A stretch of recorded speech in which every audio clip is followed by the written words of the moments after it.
Hey, Lynn. It's Friday Night Lights. It sure is. Yep. Tonight we're going to be talking about how to argue, have a disagreement, intense fellowship. Oh, what's the title, Tim? The title tonight is about love, honor, and cherish.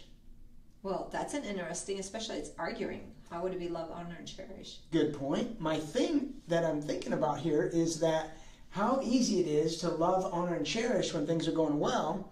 How about when things are going bad, feel disrespected, you're down, you're offended, that's a good you got point. a problem. Yeah, that's a good point. How much more important to love, honor, and cherish in those situations. That's right. And we're going to also give you some skills to keep from escalating to the F word.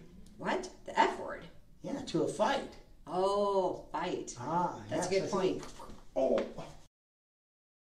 Hey, Lynn, I think we're ready to go. We got my ice pack from when you gave me the cheap shot down there. Oh, no. And you know, isn't it the truth that sometimes we do? I am so sorry, Tim.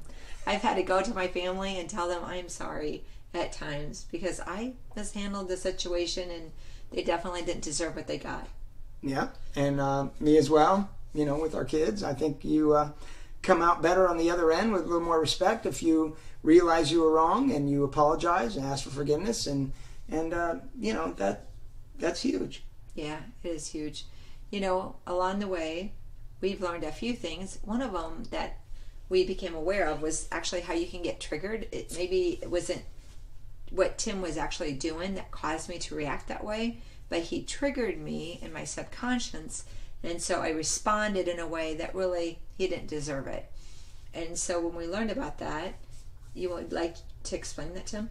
Yeah, it's called a neuro response memory trigger. And what happens is, in the current situation, what's going on, your brain's like, it smells like it, tastes like it, sounds like it. This must be an exact situation that you were hurt back in your past. And so your brain's like, protection, fight and flight, you know, and then it goes into, spins you up. Right, and so... You know, and it's not really about right now. It's you're reacting as your emotions are back there. From the past. So for me, one of the biggest things that caused me to get upset and frustrated or angry was the root issue was being unheard. And so when I got healing for that, some inner healing, then I found that I wasn't always responding that quickly or that angrily to my children or to my husband. The other thing was that just like a fire drill or tornado drill, you can pre-talk about situations, and when you are going to maybe have an argument or something, you can kind of get some tips that might help you. So for me, before we went into an argument ever, I gave Tim the right.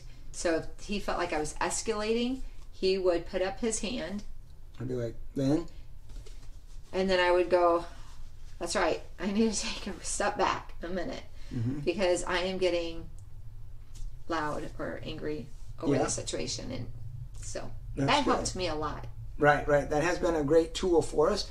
And so that's our next part of the talk here. We're going to talk about our tools that we use when we argue or have a disagreement, rules of engagement, so to speak. So one of them was, we even did this with our kids. You can't walk away from an argument. Right.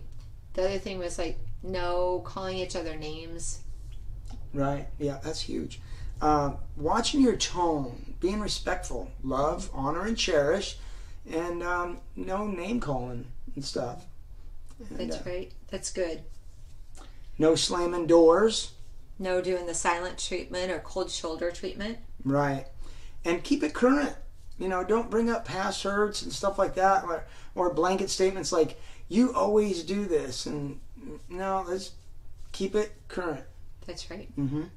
And then remembering to humble yourself if you need to. You know, ask for forgiveness, right? That's right. Saying sorry. So what we're going to share next is kind of a two-step plan for arguing and when you're in a disagreement. The first step is to figure out what the root cause issue is.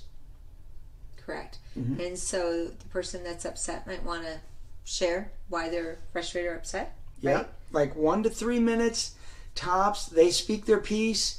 The one who's most, offended or angry or upset or hurt, and the other spouse, don't say anything, just listen. Right. and then we flip it so the other person can talk and explain their side of the view. Yeah. And the other person, the other spouse, listens. Right. And at this point, you should have a root cause issue, what's going on. And then the second stage or step is to come up with an agreeable solution. And so what I suggest is the one who is kind of on the, the defense, who's, the person in the offense who's more upset, the person in the defense that is trying to work through it, say, what do you feel would be a good solution here? Mm-hmm. Give them the opportunity to come up with a solution. Yeah, that's really good. Yeah. So, super. I think these are some simple little tips. Yeah, right, that for sure. We've applied. There's so many different ideas that you can do, but do try to keep working towards those goals and work out the situations, right? Exactly. Without escalating. Right. Yeah. You don't want to be putting out fires, right? That's right. And so that's, I know it's a touchy subject, but we want to just share that with you and my super awesome wife here. Just recently, Tim, he had bought some stuff and it was kind of frustrating to me. And today, he actually texted me. It's like, hey, what do you think about buying this? So, you know what? We're always working towards those things and communicating and working out solutions. Yeah. So God bless you. Motorized air blower is on hold. For now. All right. Take care. Thank you.